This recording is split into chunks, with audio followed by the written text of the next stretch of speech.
ഇപ്പോൾ പ്രതികരണവുമായി Shri M Vincent MLA നമ്മളോടൊപ്പം ചേരുകയാണ്. ശ്രീ ശ്രീ എം വിൻസെന്റ്, എങ്ങനെയാണ് ഈ മെമ്മറി കാർഡ് നഷ്ടമായത് എന്നാണ് വിചാരിക്കുന്നത്? പോലീസ് പറയുന്നത് കാണാനില്ല, നിസ്സഹായതയാണ് അവരുടെ വാക്കുകളിലുള്ളത്.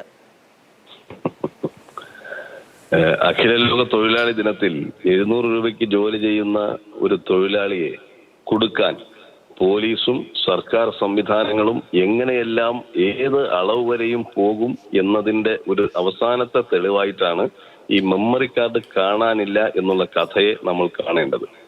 ഒരു മെമ്മറി കാർഡ് കാണാനില്ല എന്ന് നിസ്സാരമായി പറയാൻ കഴിയുമോ? പ്രത്യേകിച്ച് വളരെ വിവാദത്തിൽപ്പെട്ട ഒരു ബസ്സിൽ നിന്ന് മെമ്മറി കാർഡ് നഷ്ടപ്പെട്ടു പോകാൻ ഒരു ചാൻസുമില്ല. മനഃപൂർവ്വം എടുത്തു മാറ്റി എന്നുള്ളത് മാത്രമേ ഈ സന്ദർഭത്തിൽ നമുക്ക് പറയാൻ കഴിയുകയുള്ളൂ. കാരണം ഇവർക്കെതിരെയുള്ള എല്ലാ തെളിവുകളും നശിപ്പിക്കുകയാണ്. ഫ്രം ദ വെരി ബിഗിനിങ് അവിടെ തന്നെ ഒരു യാത്രക്കാരൻ റെക്കോർഡ് ചെയ്ത വീഡിയോ അപ്പോൾ തന്നെ ഡിലീറ്റ് ചെയ്യണമെന്ന് ആവശ്യപ്പെടുകയാണ്. എന്ന് പറഞ്ഞാൽ ആ വീഡിയോയിൽ തങ്ങളുടെ അതിക്രമങ്ങളുടെ ദൃശ്യങ്ങളുണ്ട് എന്ന് ഉത്തമ ബോധ്യമുള്ള മേയറും MLA-യുമാണ് അത് ഡിലീറ്റ് ചെയ്യണം എന്ന് ആവശ്യപ്പെട്ടിരിക്കുന്നത്. ശ്രീ എം വിൻസെന്റ് MLA, പക്ഷേ അവിടെ നിന്ന് യദു ആ സർവീസിൽ നിന്ന് മാറ്റിയെടുത്ത് മറ്റൊരാൾ വന്ന വാഹനം കൊണ്ടുപോകുന്നു. പക്ഷേ ഇത്രയും വിവാദമായ, അങ്ങ് തന്നെ പറഞ്ഞതുപോലെ ഇത്രയും വിവാദമായ ഒരു സംഭവം ഉണ്ടായതിനു ശേഷം ആ മെമ്മറി കാർഡ് എടുത്തു മാറ്റുക എന്നൊക്കെ പറയുന്നത് വളരെ പ്രായോഗികമായ ഒരു കാര്യമാണോ? നമ്മുടെ കൺമുമ്പിൽ വച്ചല്ലേ വാദിയെ പ്രതിയാക്കിക്കൊണ്ടിരിക്കുന്നത്. ഏതെങ്കിലും ഒരു സാമാന്യ നീതിക്ക് നിരക്കുന്ന കാര്യങ്ങളാണോ പോലീസും KSRTC അധികൃതരും ചെയ്തിട്ടുള്ളത്? ആരെയാണ് അറസ്റ്റ് ചെയ്യേണ്ടത്? ആരെയാണ് സാക്ഷിയാക്കേണ്ടത്? ഇവിടെ ഒരു തെറ്റും ചെയ്യാത്ത ഡ്രൈവറെ പോലീസ് അറസ്റ്റ് ചെയ്ത് പോവുകയാണ്. അയാളുടെ പരാതി സ്വീകരിച്ചിട്ട് അന്വേഷണം നടത്തണ്ടേ? അയാൾ പോട്ടെ, ഡ്രൈവറുടെ ഭാഗത്താണ് തെറ്റ്, പക്ഷെ അയാളൊരു പരാതി തന്നാൽ, ഒരു സാധാരണ പൗരനൊരു പരാതി തന്നാൽ അത് രജിസ്റ്റർ ചെയ്യില്ല എന്നും ഒരു രസീത് പോലും കൊടുക്കില്ല എന്നും ഉള്ള ഒരു നിലപാട് പോലീസ് എടുക്കുമ്പോൾ നമ്മൾ എന്താണ് അതിൽ മനസ്സിലാക്കേണ്ടത്?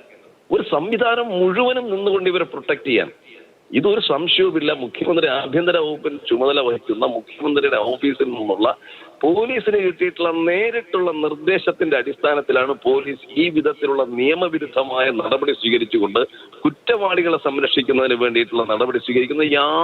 യാതൊരു സംശയവുമില്ല.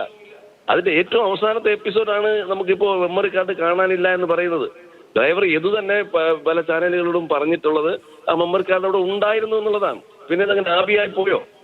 അപ്പൊ കൃത്യമായി വളരെ പ്ലാൻ ചെയ്ത് എടുത്തു മാറ്റിയിട്ടുള്ളതാണെന്നുള്ള കാര്യത്തിൽ യാതൊരു സംശയവുമില്ല. പോലീസിന്റെ അന്വേഷണം അങ്ങോട്ടാണ് പോകുന്നത്.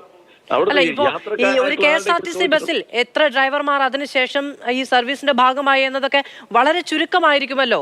വളരെ പ്രോപ്പറായ ഒരു അന്വേഷണം നടത്തിയാൽ കണ്ടെത്താൻ കഴിയാത്ത ഒന്നാണോ അത്? തീർച്ചയായും ഇത് എടുത്തു മാറ്റിയത് വളരെ വേഗം കണ്ടെത്താൻ കഴിയുന്ന ഒരു കാര്യമാണ്. അതിനൊന്നും പോലീസ് ശ്രമിക്കില്ല. ഇത് കിട്ടിയിട്ടില്ല, ഇത് കിട്ടരുതെന്നുള്ളതാണ് പോലീസിന്. കാരണം പോലീസ് മെമ്മറി കാർഡ് അന്വേഷിച്ച് പോകുമെന്ന് നേരത്തെ തന്നെ അവർക്ക് ഇൻഫർമേഷൻ കൊടുത്തിരിക്കുകയല്ലേ. പോലീസ് എന്തെല്ലാമാണ് ചെയ്യാൻ പോകുന്നതെന്ന് നേരത്തെ പറയുക, എന്നിട്ടൊരു പ്രഹസനമായ അന്വേഷണം നടത്തുക എന്നതല്ലേ. നിങ്ങൾ യഥാർത്ഥ അന്വേഷണം നടത്തണമെങ്കിൽ അന്ന് യാത്ര ചെയ്ത യാത്രക്കാരോട് ചോദിക്കട്ടെ. ഓൺലൈൻ ബുക്ക് ചെയ്തിട്ടുള്ളവരെല്ലാം ഫോൺ നമ്പർ കാണത്തില്ലേ? അവരെ വിളിച്ച് അന്വേഷിക്കാമായിരുന്നല്ലോ. അതിന് ഇതുവരെയും തയ്യാറായിട്ടില്ലല്ലോ. ഇനിയിപ്പോൾ അവരെയൊക്കെ സ്വാധീനിച്ച് മറ്റു രീതിയിലുള്ള മൊഴി കൊടുക്കുമായിരിക്കാം, എനിക്കത് അറിയില്ല. പക്ഷേ ഇവിടെ യഥാർത്ഥത്തിലുള്ള അന്വേഷണം നടത്താതിരിക്കാനും കുറ്റവാളികളെ സംരക്ഷിക്കാനുള്ള നടപടിയാണ് സ്വീകരിക്കുന്നത്. അതുകൊണ്ടാണ് ലോക്കൽ പോലീസ് പരാതി തന്നിട്ട് അവർ കേസെടുത്തിട്ടില്ല, ഒരു നടപടിയും സ്വീകരിച്ചിട്ടില്ല. ഏതോ ഇന്നലെ കമ്മീഷണർക്ക് പരാതി കൊടുത്തു എന്നാണ് ഞാൻ മനസ്സിലാക്കുന്നത്. കമ്മീഷണർക്ക് ഇന്നലെ പരാതി കൊടുത്തിട്ടും മറ്റ് നടപടികളൊന്നും ഉണ്ടായിട്ടില്ല. ഇനിയിപ്പോ കോടതിയിൽ നിന്ന് നീതി ലഭിക്കും. അവസാനത്തെ ഒരു റിസോർട്ട് എന്നുള്ള നിലയിൽ കോടതിയെ സമീപിക്കും എന്നാണ് പറഞ്ഞിരിക്കുന്നത്. നിയമപരമായ നടപടി സ്വീകരിക്കും എന്നാണ് പറഞ്ഞിരിക്കുന്നത്. അപ്പൊ ഇതെല്ലാം നാട്ടിൽ സാധാരണക്കാരന് ഒരു നീതിയും ലഭിക്കില്ല. ഭരണകക്ഷിയുടെ ആൾക്കാർ ഉൾപ്പെട്ട കേസുകളിൽ അവർക്ക് അനുകൂലമായി മാത്രമേ പോലീസ് നടപടികൾ സ്വീകരിക്കും എന്നുള്ളതിന്റെ മറ്റൊരു ഉദാഹരണം കൂടിയിട്ടാണ് ഇവിടെ കാണാൻ കഴിയുന്നത്. ഗുരുതരമായ ആരോപണമാണ് ശ്രീ എം വിൻസെന്റ് MLA മുന്നോട്ട് വയ്ക്കുന്നത്. ഇത് മനഃപൂർവ്വം ആ മെമ്മറി കാർഡ് എടുത്തു മാറ്റിയതാണ്, സാധാരണക്കാരന് നീതി കിട്ടില്ല എന്നതിന്റെ തെളിവാണ് ഇതിലൂടെ വ്യക്തമാകുന്നത് എന്നുള്ളതാണ് പ്രതിപക്ഷത്തിന്റെ ആരോപണം.